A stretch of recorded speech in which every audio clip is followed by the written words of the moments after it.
السلام عليكم اخوان، شلونكم؟ عساكم طيبين.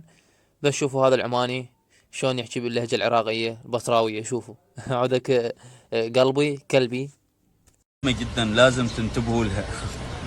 طبعا اخواننا اهل البصرة مثلا ما شاء الله عليهم كلامهم معسول.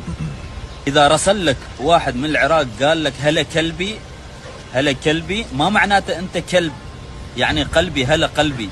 فصار شوية موقف اكشن، لكن عالجناه الموضوع عالجناه. فاهل البصرة ما شاء الله عليهم يرسلون هلا كلبي بعد كلبي. راح توحشونا ان شاء الله وتنورونا، كلكم كلابنا، يعني كلكم قلوبنا. كلب يعني قلب بتساوي، او كلب يساوي قلب، فهم القاف يخلوها كاف. كلكم كلابي، كلكم كلابي. مع السلامة. واللي هنا نكون وصلنا نهاية الفيديو. كتبوا لي آراءكم بالتعليقات، لا تنسونا باللايك والاشتراك بالقناة. اشوفكم في فيديوهات جاية. باي.